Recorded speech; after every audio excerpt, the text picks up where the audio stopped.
Shalom semuanya. Ya, hari ini kita akan baca satu bagian firman Tuhan yang diambil dari kitab Amsal. Amsal 19 ayat kedua. Jadi kita masih di dalam seri kitab Amsal dari sejak awal tahun. Mari kita sama-sama membaca bagian firman Tuhan ini dari Amsal 19 ayat yang kedua. Jikalau memungkinkan bagi Bapak Ibu Saudara, mari kita bangkit berdiri di dalam pembacaan Amsal ini. Oke, 1, 2, 3. Tanpa pengetahuan, kerajinan pun tidak baik. Orang yang tergesa-gesa akan salah langkah. Sekali lagi, tanpa pengetahuan, kerajinan pun tidak baik. Orang yang tergesa-gesa akan salah langkah. Demikianlah firman Tuhan. Segala puji syukur bagi Allah. Silakan duduk kembali. Tema gereja kita tahun ini adalah Living Like Jesus. Living like Jesus. Hidup serupa dengan Kristus. Tema ini mendorong mengingatkan kita untuk hidup serupa Tuhan Yesus, hidup yang memancarkan Kristus. Tetapi pertanyaan adalah, siapakah yang mampu hidup seperti Tuhan Yesus? Siapakah yang mampu melayani seperti Tuhan Yesus? Hanya Allah sendiri yang dapat tolong kita. Roh Kudus mengajarkan pada kita tentang hikmat yang benar, tentang hikmat yang sejati untuk hidup, untuk bekerja, untuk berusaha, untuk berkeluarga, dan untuk melayani. Hikmat yang sejati itu datang dari atas, dari Allah. Hikmat yang sejati itu, yang datang dari atas, itu melampaui segala hikmat manusia, segala filsafat manusia, segala pemikiran manusia. Dan lebih spesifik lagi, hikmat sejati itu adalah Tuhan Yesus. Seperti kata Rasul Paulus, Kristus Yesus yang oleh Allah telah menjadi hikmat bagi kita. 1 Korintus 1 ayat 30. Hari ini kita akan berbicara satu aspek daripada hikmat, yaitu slow down. Dan engkau akan melihat saya, secara ngomong saya juga slow down. Melambat. Atau dengan kata yang bertolak belakang, itu tidak tergesa-gesa, tidak terburu-buru. Kita akan merenungkan satu ayat firman Tuhan, hanya satu ayat ini saja, yang diambil dari Amsal 19 ayat 2. Tanpa pengetahuan, kerajinan pun tidak, orang yang tergesa-gesa akan salah langkah. Slow down sebentar. Ayat ini kelihatannya adalah dua kalimat yang terpisah. Tanpa pengetahuan, kerajinanmu tidak baik, titik koma. Orang yang tergesa-gesa akan salah langkah. Tetapi sesungguhnya ini adalah satu kalimat dengan dua anak kalimat yang saling berhubungan satu dengan yang lain. Jika Bapak Ibu Saudara membandingkan ayat ini dalam beberapa terjemahan, maka kita melihat ada perbedaan arti dari satu kata Ibrani. Mari kita melihat. Semoga cukup bisa dilihat. Kalau dilihat dari New American Standard Bible Version dikatakan, tidak baik juga seseorang tidak memiliki pengetahuan. Di situ dipakai kata seseorang. Dan orang yang terburu-buru melangkah akan tersesat. Satu lagi terjemahan dari NIV mengatakan demikian.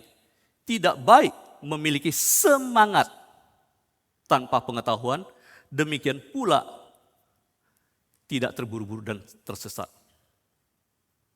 Satu lagi standar English Standard Version dikatakan gini, keinginan tanpa pengetahuan bukanlah hal yang baik dan siapapun yang tergesa-gesa melangkah akan tersesat.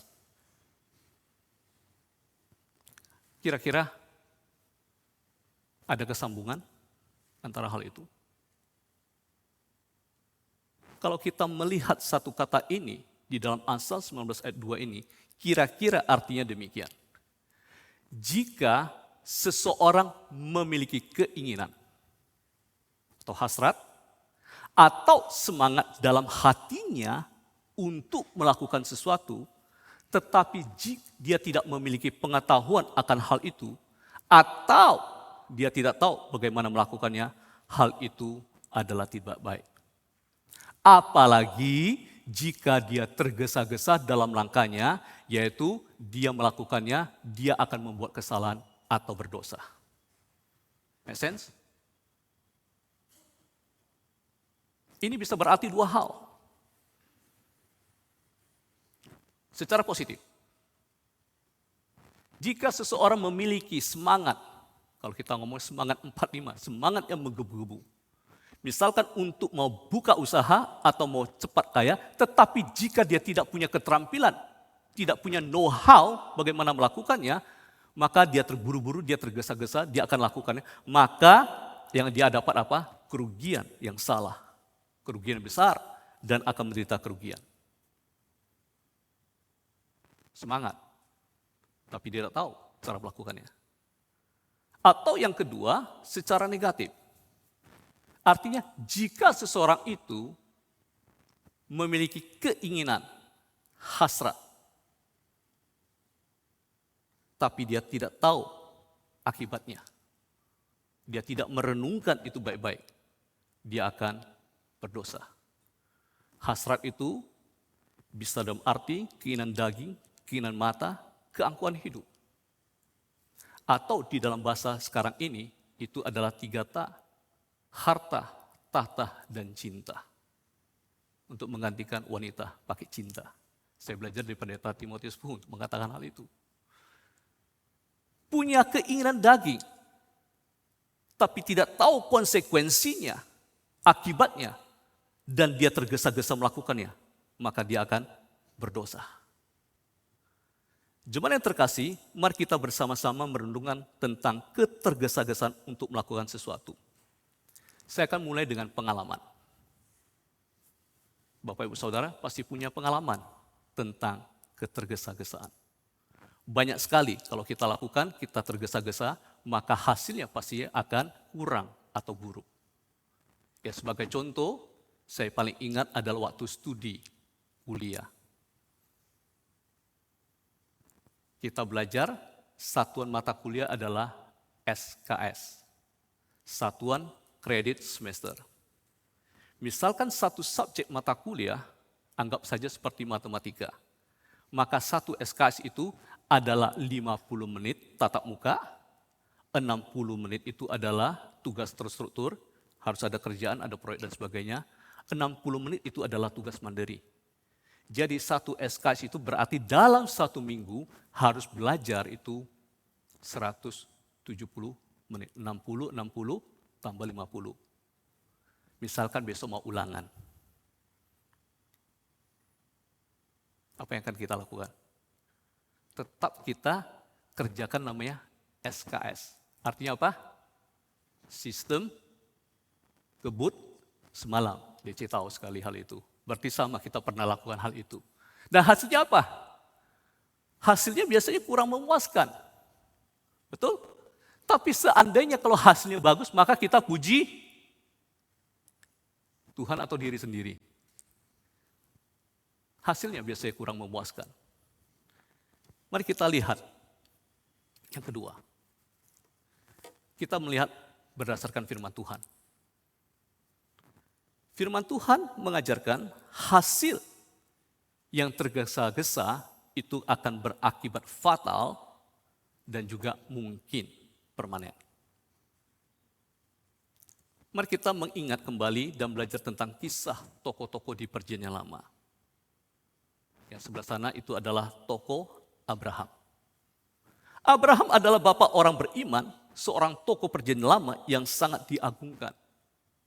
Disebut atau dikenal sebagai bapak orang beriman. Tetapi Abraham tidak sabar dan lelah menunggu anak yang dijanjikan oleh Tuhan Allah, sehingga Abraham bergegas dan mengambil Hagar atas usulan istrinya untuk menjadi istrinya, istri kedua. Perhatikan konsekuensi. Hagar melahirkan Ismail bagi Abraham. Dari Ismail inilah lahir betul seperti janji Tuhan juga akan ada keturunan besar, bangsa yang besar. Tetapi sampai hari ini keturunan Ismail itu menentang daripada keturunan Ishak. Ismail itu adalah kaum Arab. Mereka menentang Yahudi dan juga mereka menentang kekristenan. Tidak sabar menunggu menghasilkan konsekuensi atau akibat yang merugikan selamanya. Yang kedua, tokoh yang kedua itu adalah Musa. Musa adalah tokoh yang lebih hebat daripada semua pemimpin yang ada. Karena dia dipilih oleh Tuhan, dipakai oleh Tuhan secara luar biasa memimpin bangsa yang tegar tengkuk. Musa tidak sabar. Dan pada awalnya dia membunuh seorang Mesir. Ketika dia melihat ada perkelahian, ada pertikaian antara Ibrani dan orang Mesir. Dia bunuh. Dia berpikir, saya akan jadi leader, saya akan membebaskan bangsa Israel. Tetapi kejadian ini memaksa mengharuskan Musa studi pasca sarjana selama 40 tahun di padang belantara Midian. Dia studi sarjana di istana Firaun, 40 tahun lamanya. Tetapi puji Tuhan, Tuhan tetap memakai, Tuhan tetap membentuk Musa menjadi alat di tangannya. Dan selama 40 tahun itu di Midian, Tuhan terus membentuk, Tuhan terus memproses Musa sampai Musa siap menjadi pemimpin. Tapi Musa kembali tidak sabar. Kapan? Bertahun-tahun kemudian Musa kembali tidak sabar. Musa memukul batu ketika umat Israel meminta air untuk minum. Musa pukul batu, tidak menghargai kudusan, tidak bergantung pada Tuhan, dan Musa kehilangan kesempatan untuk pergi ke tanah perjanjian. Tapi Tuhan tetap baik. Tuhan izinkan Musa masuk ke tanah perjanjian. Kapan? 2000 tahun setelah itu, waktu Musa bersama Tuhan Yesus, bersama dengan Elia di Bukit Transfigurasi. Tapi konsekuensi pada waktu itu, dia tidak masuk tanah perjanjian. Ketidaksabaran dan ketergesa-gesaan ini dapat mengakibatkan, merusak, merugikan, bahkan untuk waktu yang lama. Mari kita lihat yang ketiga. Kita lihat akar daripada ketergesa-gesaan. Mengapa kita seringkali tergesa-gesa? Mengapa kita seringkali terburu-buru? Why? Hurry up. Yang pertama, itu menyangkut kemalasan. Jadi ketergesa-gesaan itu adalah bentuk lain daripada kemalas-malasan. Kenapa? Karena kita sering menunda, ada tugas yang harus dikerjain, kita tunda, enak tidur, enak makan minum, enak berteman, enak kongko-kongko, jalan sebagainya. Sampai kalau waktunya tiba untuk submit tugas itu, untuk melakukan, untuk selesaikan, kita tergesa-gesa. Ini kita alami. Tapi dari satu sisi yang lain yang tidak kelihatan, sebenarnya ini adalah sesuatu yang sangat penting. Yaitu apa? Sebagian persoalan adalah kita cenderung menjalani berdasarkan apa yang kita lihat. Apa yang kita lihat melalui mata kita. Sebagian masalah terjadi adalah karena kita cenderung menjalani kehidupan ini bukan berdasarkan iman. Dan cara kita memandang dunia ini sangat mempengaruhi keputusan kita untuk bertindak. Iman adalah melihat. Tetapi melihat yang tidak kelihatan. Dan Paulus menekankan di dalam 2 Korintus, yang tak kelihatan itu lebih berharga daripada yang kelihatan. Karena yang tidak kelihatan, yang tak kelihatan itu adalah kekal. Dan sebagian besar masalah yang terjadi adalah kita cenderung berjalan dengan melihat yang kelihatan, bukan melihat yang tidak kelihatan. Tuhan meyakinkan kita dalam firman-Nya bahwa Dia sedang bekerja untuk kita, untuk kebaikan kita. Tetapi natur kita, kedagingan kita selalu ingin melihat sesuatu cepat terjadi. Kita ingin melihat ada sesuatu yang luar biasa segera terjadi. Kembali kepada tokoh Abraham. Abraham meskipun dia diberikan janji dan penglihatan di dalam mimpi, bahwa dia akan memiliki keturunan. Seperti ketika dia melihat bintang-bintang begitu banyak di langit itu, dia akan memiliki keturunan melalui anak kandungnya. Tetapi Abraham tidak dapat melihat atau beriman dengan sungguh-sungguh bahwa keturunan-keturunan yang begitu banyak nanti itu, yang akan masuk ke tanah perjanjian itu, yang akan diberikan tanah perjanjian itu adalah dari anak kandungnya sendiri. Tetapi melalui Sarah.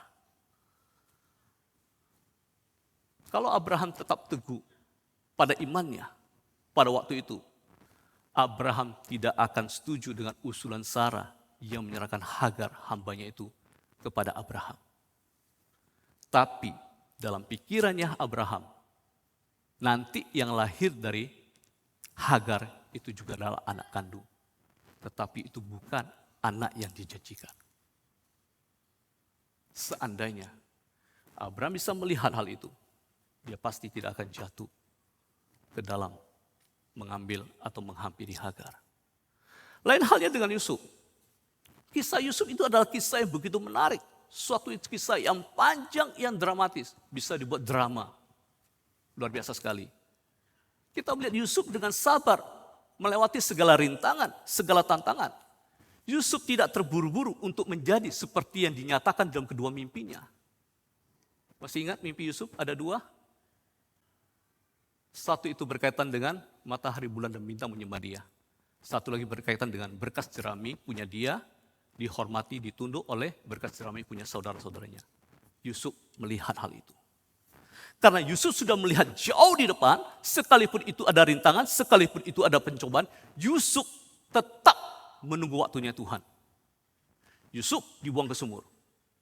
Yusuf dijual. Yusuf digoda oleh istri Potifar. Mungkin kalau dia berpikir, dia bisa menjadi orang kedua.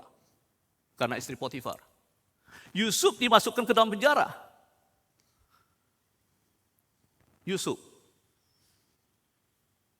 juga tidak diakui atau dihargai oleh juru minum Firaun.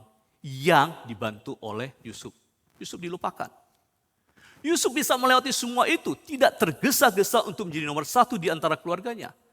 Karena Yusuf telah melihat lebih dahulu ke depan apa yang terjadi akan masa yang akan datang melalui kedua mimpinya. Dan di akhir kisah Yusuf, dalam Kejadian pasal yang terakhir, Yusuf mengatakan demikian kepada saudaranya. Memang kamu telah mereka-rekakan hal yang jahat terhadap aku. Tetapi Allah telah mereka-rekannya untuk kebaikan. Yaitu apa? Dengan maksud untuk memelihara suatu bangsa yang besar. Itulah yang dilihat, diingat oleh Rasul Paulus. Dia tulis dalam Roma pasal 8 ayat 28. Allah turut bekerja di dalam segala sesuatu untuk mendatangkan kebaikan bagi setiap kita. Yusuf dapat melihat Allah bekerja di dalam segala sesuatu untuk Yusuf, melalui Yusuf, untuk melihara hidup suatu bangsa yang besar. Mengapa kita seringkali tergesa-gesa, terburu-buru untuk bertindak? Jawaban adalah biasanya ketergesan terjadi adalah karena kita tidak berjalan dengan iman, tetapi melalui penglihatan jasmani. Oleh sebab itu, bagaimana kita bisa memiliki penglihatan yang tidak kelihatan? Kita harus membaca firman Tuhan, merenungkannya dekat pada Tuhan, bersaat teduh, dan juga berdoa kepada Tuhan. Mohon Tuhan yang memberikan kepada kita tetap beriman pada Tuhan, melihat yang tidak kelihatan, tetap orientasi kepada kekekalan. Dan itu yang sangat penting. Berorientasi melihat waktunya Tuhan. Tuhan yang bekerja dalam segala sesuatu untuk kita semua. Yang keempat, Tuhan Allah sendiri, Dia tidak tergesa-gesa untuk melakukan sesuatu yang berkaitan dengan kita sebagai umat Allah. Alkitab menuliskan kepada kita begitu banyak peristiwa. Bagaimana Allah tidak tergesa-gesa menjalankan tindakannya, menjalankan kehendaknya, pada saat memanggil, pada saat dia menjadikan kita umatnya sebagai alat menjadi saluran berkat di tangannya.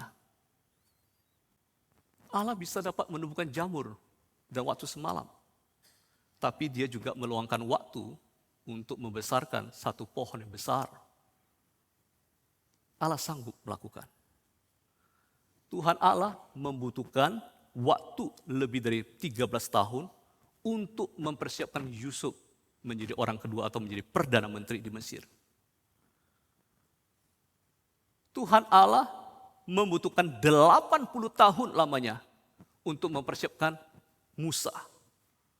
40 tahun di istana dia belajar, 40 tahun di padang belantara Midian untuk mempersiapkan Musa untuk melayani dan memimpin umat Israel yang tegar tengkuk, yang bandelnya luar biasa sekali.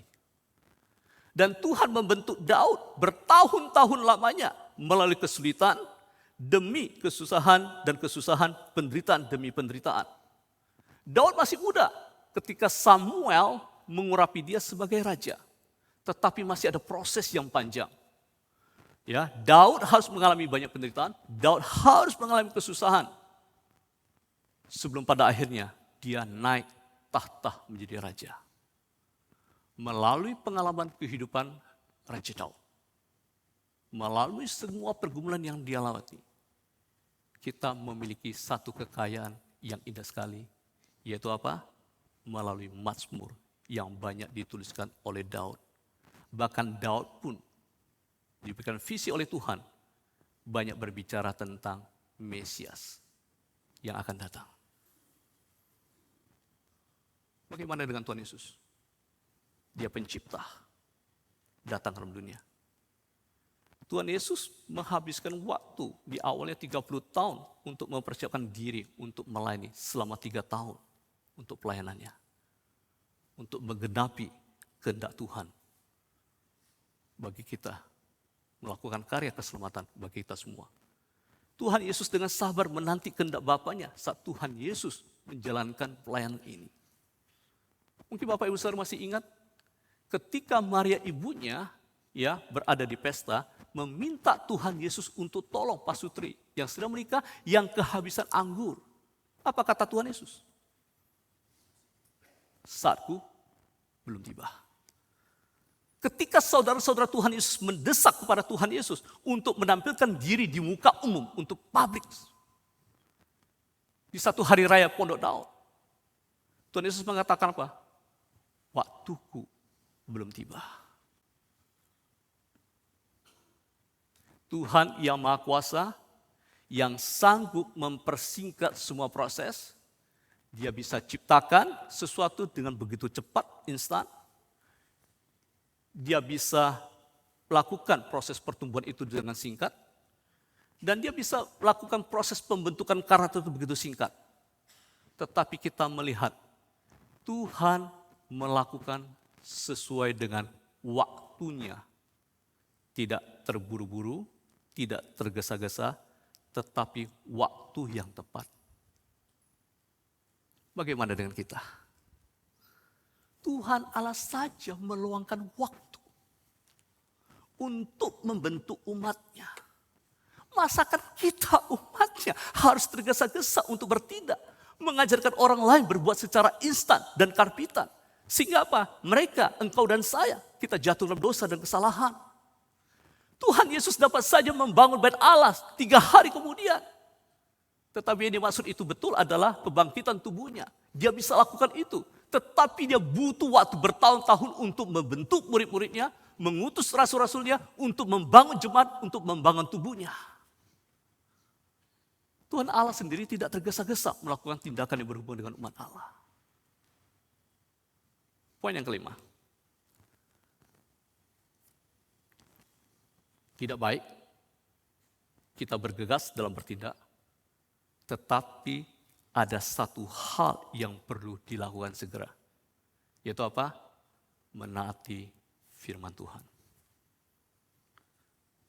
Kita seringkali mencari pendapat yang lain atau second opinion, terutama di dalam hal medis. Kita datang ke dokter, konsultasi, dokter mengatakan kamu harus jalani tindakan ini, pembedahan, dan juga harus jalani misalnya terapi atau kemoterapi. Tapi kecenderungan kita adalah apa? Second opinion. Itu hal yang bagus. Karena kita takut diagnosa dokter yang pertama itu salah. Tetapi di dalam hal menaati kehendak Allah, di dalam hal menaati firman Allah, tidak ada second opinion. Karena firman Allah tidak pernah salah, seperti dokter atau orang lain pun. Firman Allah tidak pernah salah, terutama untuk mendiagnosa penyakit rohani kita. Firman Allah berkuasa untuk selamatkan kita. Ketika Tuhan menghendaki kita untuk berbuat baik, kita harus berbuat baik. Ketika Tuhan meminta kita untuk memberikan pertolongan bagi mereka yang sekar, kita harus lakukan. Ketika orang yang sekar membutuhkan Injil keselamatan supaya bisa diselamatkan jiwanya, kita harus cepat-cepat memberitakan Injil, mendoakan mereka. Karena itu adalah kesempatan. Dalam bahasa Yunani, waktu itu ada dua. Satu yang disebut sebagai kronos, yang kita bisa pakai dalam bahasa itu sebagai kronologi. Satu lagi itu adalah kairos, waktu. Kronos adalah waktu, tick-tock time. Tetapi kairos itu mungkin adalah satu kali kesempatan yang kalau tidak diambil cepat, itu akan berlalu. Kita tidak tahu apakah kita diberikan kesempatan lagi untuk mendengar firman Tuhan atau Injil Tuhan. Penulis surat Ibrani menuliskan pentingnya untuk bertindak segera menaati firman Tuhan. Tetapi nasihatilah seorang akan yang lain selama masih bisa dikatakan hari ini, supaya jangan ada di antara kamu yang menjadi tegar hatinya karena tipu dosa. Kita semua terlalu beroleh bagian dalam Kristus, asal kita tetap berpegang teguh sampai pada akhirnya pada keyakinan kita yang semula. Ibrani 3:13.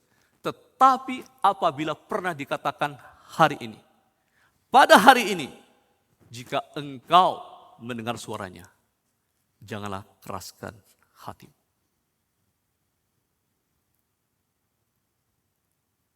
Berikutnya.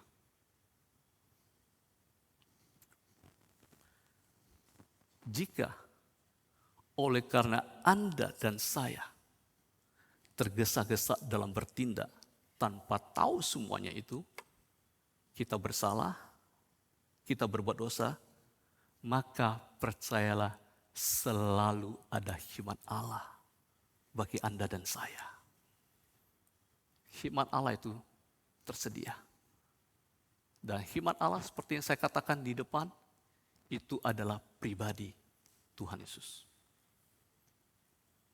Tetapi oleh Dia, kamu berada dalam Kristus Yesus yang oleh Allah Bapa telah menjadi hikmat bagi kita.